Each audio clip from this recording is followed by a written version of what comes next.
It's the Las Vegas Sports Line, presented by CG Technology Sportsbook. Money won is twice as sweet as money earned. Presented by WagerTalk.com.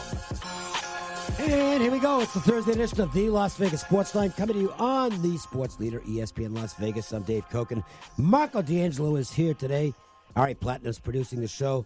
Good guest lineup. It's our CG Sportsbooks Thursday. We'll have Jason Simbal going behind the counter on a lot of the Bulls, all this weekend's bowl action, key NFL games from Jason as well. And then we'll have Mark Borchard from ClearData Sports coming on in the second portion of the show. They've got a new college basketball model, which they'll tell you about. And we'll look at some of this weekend's NFL action with Mark as well. Marco, the MAC finally won a bowl game last night. Ohio University stomping all over San Diego State.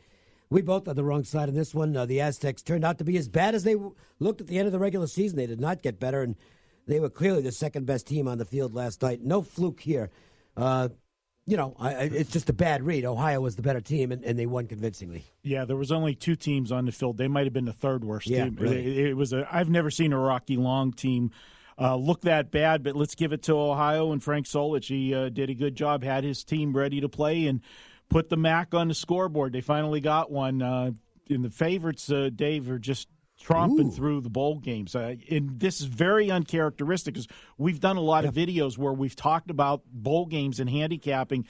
And generally speaking, we have seen the underdogs prevail more in the early bowls in years past because of the lesser bowls. Teams not excited to be there and there. But so far this year, it's run true to form. All favorites. The favorites have won every game. And, in fact, you can argue that if you had betted it, it would have been would have had to bet it at Pick'em. But the one where the dog covered, that was only when the line went up. Yeah, for sure. That was the Eastern Michigan, Georgia Southern game. So now you got to wonder when we get to, traditionally it's gone the other way. Well, favorites would win later on. We're going to have to see which way the pattern's going to go. It's like being at the racetrack, Dave, trying to figure out the track bias. And right now, all the favorites are winning. Even money choices are coming in like crazy. We're going to talk about UCLA for a moment. They throw away a game against Belmont over the weekend when they go 12 for 28 from the foul line, which is just, you can't do that, okay? You lose the game by 3, 12 for 28 from the foul line. That's why you lost the game. You'd think, and I actually was, Teddy and myself talked about this game yesterday. We both kind of liked Cincinnati in the game. Yeah. This is just, they're just not very good. And at what point does the heat really start to get hot for Steve Alford? Because the program isn't getting better. No, it's not. I actually used Cincinnati on the betting first look yesterday as my free play. In the combination of Cincinnati's a good basketball program. Yep. Every year, they're well coached with Cronin there, and UCLA. That Saturday game, I thought that was a bad spot for them on Saturday to look past Belmont, but I didn't think they should have won the game going away. Yeah.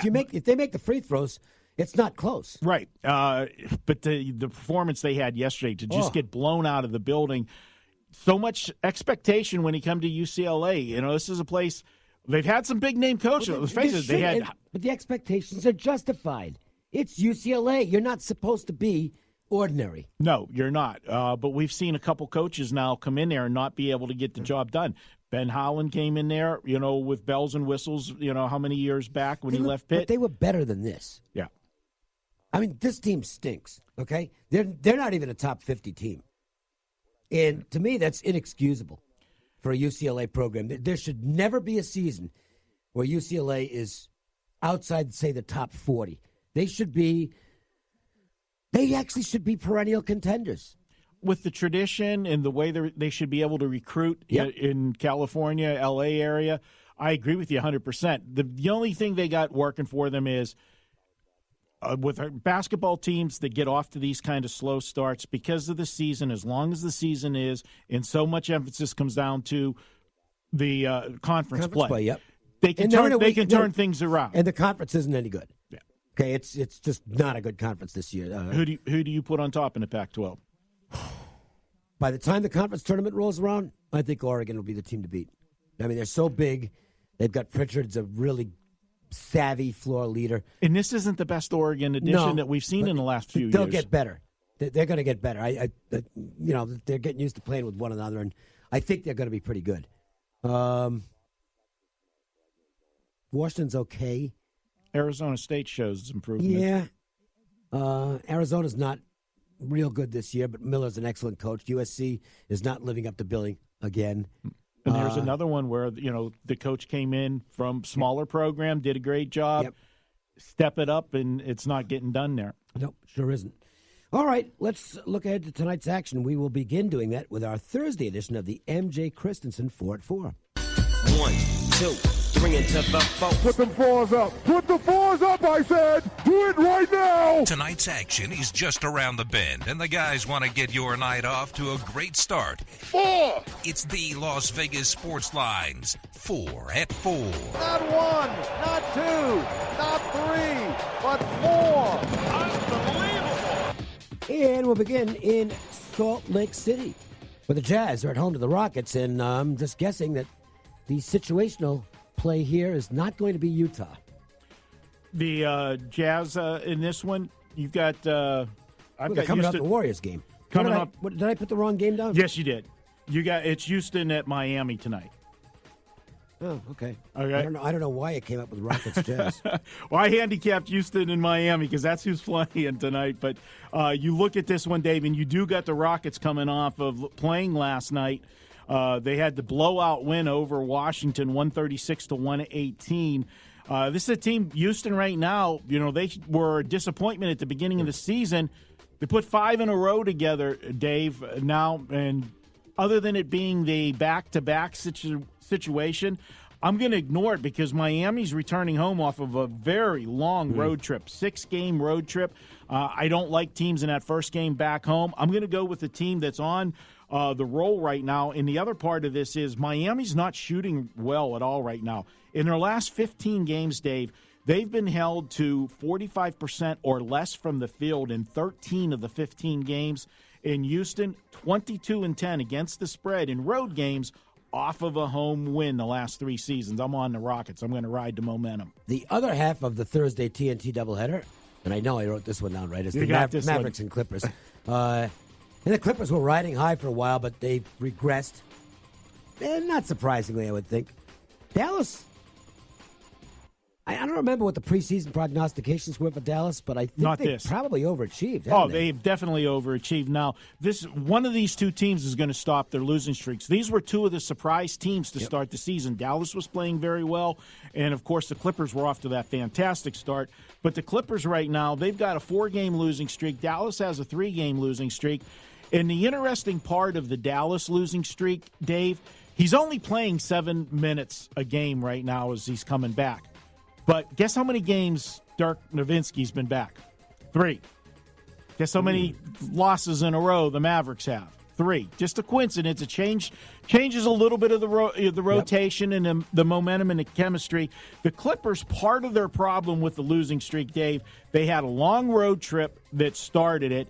Then they come home, and if you look at the teams they've played in recently, Toronto, San Antonio, Oklahoma City, and Portland, those are all good teams in the NBA. So I'm not putting too much emphasis. They're taking a step down in class tonight. I think they bounce back at home. I've got them laying the 3.5, and I'm actually starting to see a couple 4s popping up on the board. So some money is showing for the Clippers. Big NHL schedule tonight, and we'll look at a couple of games. Obviously, the one that's taking place down the street at T-Mobile. And we'll start, however, with this is the premier game. It really is a big game tonight. This should be fun. The Tampa Bay Lightning in Calgary to face the Flames, two of the best teams in the league, two high-powered offenses. Calgary, their power play at home has been lethal.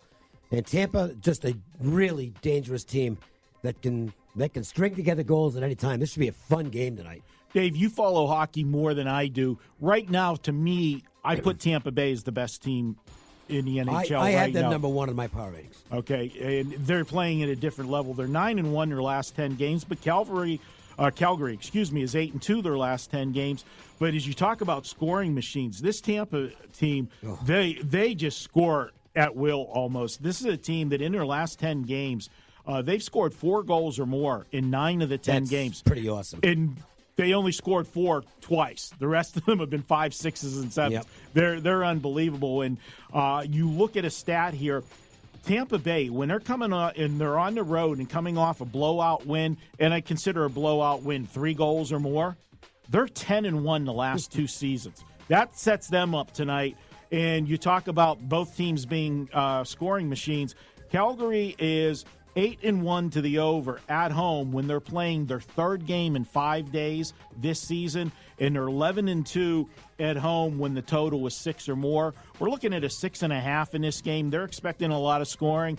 I got to agree with them. I lean to Tampa Bay, and if I had to play the total, I would be looking at the over. And the Golden Knights are big chalk tonight as they host the New York Islanders. These teams met at the beginning of the Golden Knights road trip, and the Knights took care of business, so it's a quick revenge game for the Islanders. But get the Golden Knights coming home off a loss. I didn't think they played badly with Subban and Nets lost 1-0 in a hard-fought game against Columbus, completing a successful road trip, 2 wins, 1 loss, and 1 overtime loss. So they got 5 points out of a possible 8. But they didn't get any in the last game, so I don't think they'll just roll over and be overconfident tonight as they return home. It's a big price. But do you want to go against the the Knights at home? I don't. I think the Golden Knights are the side to play here. Yeah, you have to. But as you said, you're laying a big number. I'm seeing like minus 205 around town. Here's a couple things for you. One, point out that the Islanders' last game was in Arizona, and that was on Tuesday. So that means they got to come to Vegas. They got to have a day off in Sin City. That's not been real good for the Eastern Conference teams because the novelty's not wore off yet. They only played here, the one time last year, and then this will be the second trip. So I like to look for that for these teams that have that day off in, Vegas, baby, the distractions. And here's another thing. You talk about the Knights coming off the road trip. A lot of times in a lot of sports, I like to go against teams in that. Well, the Knights have not been that team. No. When they come off the road trip, they have been dynamite. And here's a stat on them. After playing 2 consecutive road games over the last 2 seasons, Vegas is 17-4. That's pretty hard to ignore. And then, as you talked about, they got shut out in the last game. The Knights, in their young history, when they've scored 1 goal or less, Dave, they're 18-5 in the next game. Pretty good, huh? All right, so there's only one way to go here. But, again, you're playing chalk. Was this one of those ones where you would split it up a little bit? Either play the 3-way or create a -1. Okay. That's I agree with you, sir. All right, time to bring in Jason Simbal. He's with us every Thursday from CG Sportsbooks, and people love this segment because Jason really goes into detail behind the counter on a variety of games. How are you, Jason? I'm doing good, guys. How are you? Good. And you can follow Jason on Twitter to get more good information at JSimbal. So we'll do a little combination of college bowls and the NFL in this edition, and we'll start with tonight's game, which I guess people were waiting to see what the status of Barnett was. I don't think he was ever going to play because he'd been in a walking boot until like a couple of days ago. So now it looks like he is definitely not going to play. And we're seeing Marshall money pour in. Yeah, and unfortunately for us, they actually started betting Marshall well before the news of the potential, injury. So, we actually took a $10,000 bet on Marshall minus the 2.5. Quite a while back. So it's now all the way up to, 4.5. So Marshall money pouring in. It's going to be very hard to get a South Florida bet anymore, considering the circumstances. We got an early morning game tomorrow, bowl action. We got Florida International and Toledo. How's the money going in that one, Jason? Yeah, so they actually laid 5.5 with the favorite, which is Toledo, and they started taking 6 with the dog. So we've had pretty good two-way action, and what's fun about that is it's actually sharps on both sides. And this actually had gotten as low as 4.5. But now the news that the FIU quarterback is out. He is not going to play. So they're going to have his backup's a senior who runs better than he throws. And I think that's had an immediate impact on this. I think the game's going to go off 7 or 7.5, Jason. Yeah, I think we actually had some people take 6, but it actually kind of went to 7 on air, kind of based on the news, and that's where it is now. So wouldn't be surprised if this keeps trickling up. BYU and Western Michigan will match up, and this is one of the big double-digit favorite games. BYU obviously is the big favorite. What's the big action on the game? Well, it was actually pretty good two-way action early on, but that didn't last long. So they actually laid 12 with BYU initially. Then they took 12.5 as Western Michigan. But since then, we